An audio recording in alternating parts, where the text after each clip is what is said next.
जय मसीह की परमेश्वर की स्तुति और प्रशंसा हो। और हम परमेश्वर को आराधना करने के लिए हमें मौका दिया है, इसलिए आपको धन्यवाद देते हैं। हम परमेश्वर के वचन में से सुनने के लिए हम जा रहे हैं। परमेश्वर हमको क्या दे रहा है, परमेश्वर के वचन में से हम देखें। हम यहाँ पर मत्ती के सुसमाचार यदि आप पढ़ेंगे तो नया रचित सुसमाचार के पहला पुस्तक है मत्ती, उसके 27वां अध्याय में हम पढ़ेंगे और वहाँ पर प्रभु के बारे में क्या लिखा हुआ है उसके बारे में हम उसका वर्णन करने जा रहे हैं। और हम उसको पढ़ते हैं पहले, उसके बाद आगे 35 से लेकर हम 46 तक हम पढ़ेंगे।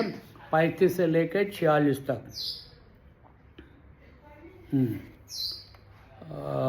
तब उन्होंने उसे क्रूस पर चढ़ाया और चिट्ठियाँ डालकर उसके कपड़े को बांट लिया और वहाँ बैठकर उसका पहरा देने लगे और उसका दोष पत्र उसके सिर के ऊपर लगाया कि यह यहूदियों का राजा यीशु है।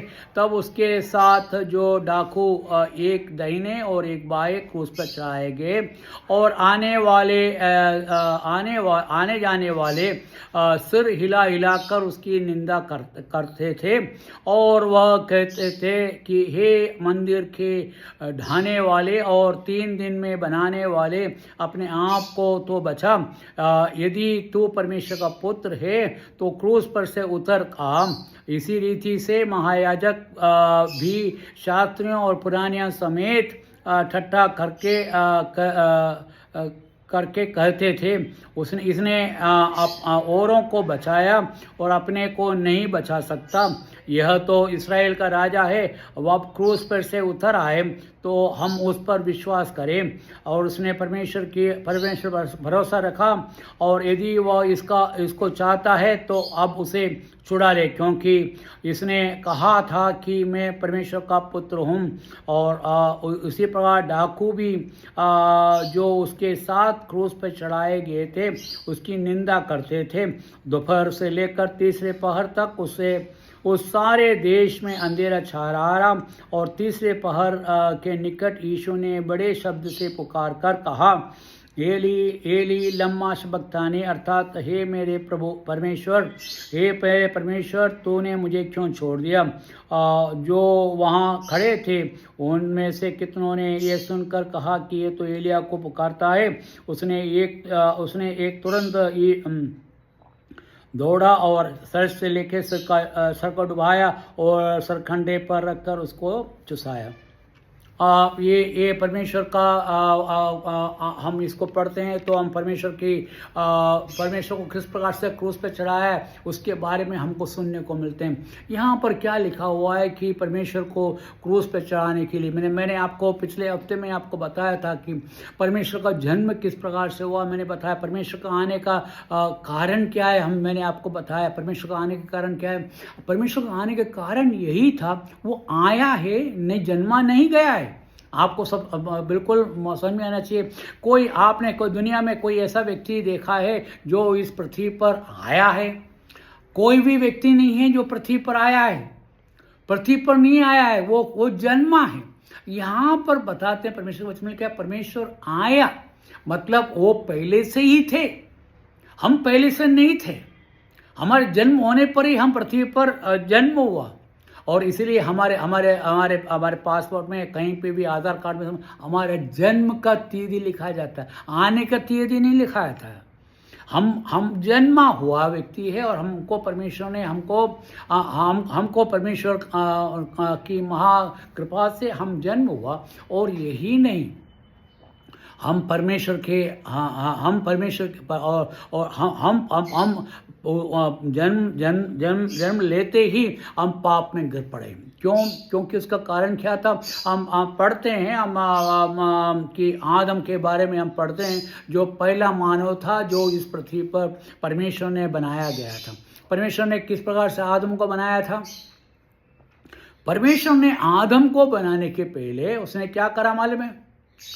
देखो हम अमेरिका में ऐसे ही करते हैं, जैसे बच्चे पैदा होने वाले होते हैं उसके लिए उसकी ज़रूरतों को, चीज़ों को सब इकट्ठा करते हैं।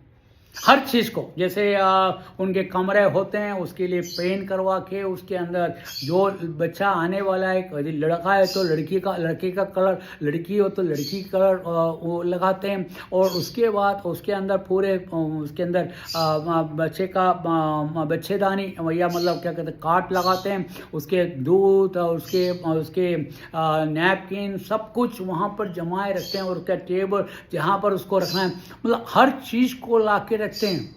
उनका मकसद क्या है कि वो बच्चा जब आए उसको हर ज़रूरतों को पूरी हो।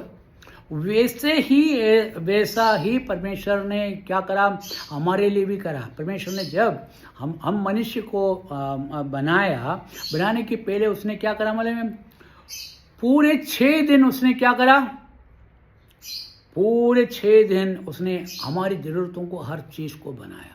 यदि पहला उत्पत्ति के पहले अध्याय में अपन देखेंगे कि किस प्रकार से परमेश्वर ने हमारी ज़रूरतों को देखा। हम उत्पत्ति की पुस्तक में हम जाते हैं और जाके हम आपको थोड़ा सा हेडलाइन पढ़ के आपको सुनाता हूँ। और देखिए पहला रोज में क्या करा, पृथ्वी अपन देखते हैं कि परमेश्वर आकाश और पृथ्वी की सृष्टि की। हमारी ज़रूरत क्या था, आकाश और पृथ्वी की सृष्टि, हमको सृष्टि की। और पृथ्वी पर भेड़ोल सुनसान पड़ी थी और गहरे जल में ऊपर अंधियारा था। तो परमेश्वर ने आत्मा जल के ऊपर मंडरा था। तो परमेश्वर ने कहा उजाला और उजाला हो गया। हमको ज़रूरत था, लाइट की ज़रूरत था, हमें उजाले की ज़रूरत थी। और परमेश्वर ने क्या दिया, उजाला दिया। और दूसरा क्या लिखा है, और परमेश्वर ने और उसने क्या करा, उजाले के साथ हमको क्या ज़रूरत था, अंधेरे का, जहाँ पर हम रात में विश्राम कर सके, उसको अंधेरा दिया। अंधेरा से उजाले को अलग कर पर परमेश्वर ने उजाला और अंधेरा दिया। और यही नहीं, और आगे क्या पढ़ते हैं, अंधियारा को उसने अंधियारा को रात और उजाला को दिन का। और इस प्रकार से पहला दिन हो गया। पहला दिन में उजाला और अंधेरा उन्होंने दिया। और दूसरे भाग में दूसरे दिन में क्या करा, परमेश्वर ने जल के बीच एक अंतर हो, जल तब परमेश्वर ने एक अंतर करके उसके नीचे जल और उसके ऊपर जल को अलग किया। अब पर पृथ्वी पर को अपन को स्वस्थ पृथ्वी की जरूरत थी। उसने पृथ्वी को पानी से अलग किया। क्या करा, पानी से अलग किया, ताकि हम जहाँ पर चल फिर सकें। उसके लिए हमको क्या चाहिए, हमको पृथ्वी की ज़रूरत है। और परमेश्वर के अंदर और क्या करा, इस पानी को ऊपर और नीचे करके पृथ्वी को बनाया। मतलब ऊपर भी पानी है, नीचे भी पानी, और हमें उसके अंदर हमें ठहराया। खाए के लिए ऊपर क्यों दिया, ताकि हमें गर्मियों से बच जाए। हमें हर तरह का, मतलब एक एयर कंडीशन के रूप में हमको पृथ्वी हमको दिया है। कैसा, देखो कैसा महान परमेश्वर है, जो हमारे इतना ध्यान रखता है कि हमें हर ज़रूरतों को पूरी करता है। और परमेश्वर का उस अंदर को आकाश कहा, तथा सांझ हुई, फिर भोर, और उस बीच की जगह को आकाश कहा।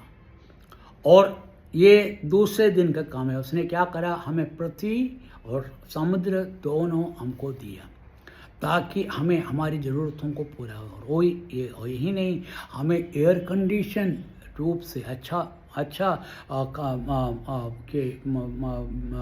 अच्छी रीति का क्लाइमेट हमको करने के लिए परमेश्वर ने वो किया। और तीसरे दिन में क्या पढ़ते हैं, आकाश के नीचे का जल एक स्थान इकट्ठा हो गया और सूखी भूमि दिखाई दिया।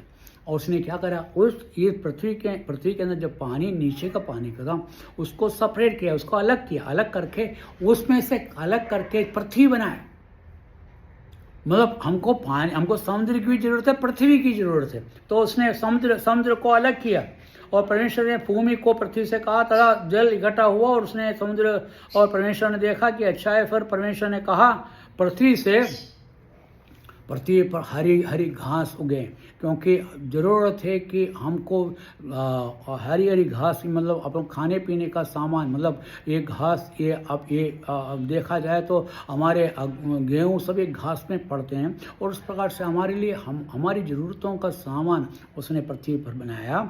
और जिसके बीच उन्हें में से एक जाति के अनुसार पृथ्वी पर उगे और वैसा ही हो गया, और उसने हर भांति भांति के घास को उगाया, क्योंकि हमारे हर ज़रूरतों के लिए उसने हमारे आहार का प्रबंध किया। और दूसरी बात क्या है,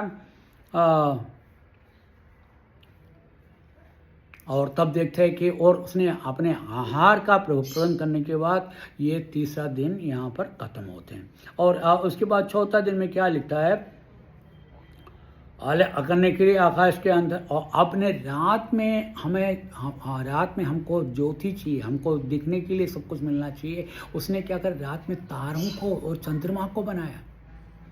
तारों को और चंद्रमा को, मतलब रात में हम जब चैन से सोते हैं, हमको गर्मी नहीं चाहिए, हमको कूलिंग चाहिए, हमको ठंडक चाहिए। उसके लिए उसने क्या करा, चंद्रमा और चांद सितारों को बनाया, क्योंकि हमें प्रकाश दे, ताकि हमें डर हमें ना हमको घूमने फिरने में हमें आज़ादी मिले। और दिन में क्या करा, उस सूर्य को बनाया जो प्रकाश दे हैं और उसको और गर्मी दे और सब कुछ करें। और ये नहीं, और दिन में आपको उजाला दे, और उजाला देने के लिए प्रभु ने क्या करा, उसको किया। और आगे हम पढ़ते हैं, और इस प्रकार से 5वां दिन खत्म हो गया। और 6ठा दिन में क्या बनाया, आप उसने क्या करा, 6ठे दिन में सब प्राणियों को बनाया। ये प्राणियों को क्यों बनाया मालूम है, हमारे खिलौने के लिए, हमको खेलने के लिए। हम देखते हैं हमारे बच्चों का जब पैदा होते हैं उसके पहले हम क्या करते हैं, खिलौने मंगा कर रखते हैं। क्यों रखते हैं, कि हमारे बच्चा है तो उससे खेलें। और उसी प्रकार परमेश्वर ने क्या करा, सब जानवरों को बनाया। इसका मतलब ये नहीं कि वो हमें खाने के लिए उसको नहीं बनाया, वो हमारे खिलौना था। हम उससे हम खेल कर हम बड़े हुए, और हमें खुशी मिली। और उन्होंने उसके लिए सब प्राणियों को बनाया, और समुद्र में मच्छियों को बनाया, पृथ्वी पर प्राणियों को बनाया, और आकाश में चिड़ियों को बनाया, हर चीज़ को बनाया। तो हमारी हर ज़रूरत को पूरी करने के बाद उसके बाद मनुष्य को बनाया। वो कौन से दिन में बनाया था, 6वां दिन में। और देखो, परमेश्वर ने 6वां दिन में हमको बनाने के बाद क्या मालूम है, हमको काम करने के लिए नहीं भेजा है।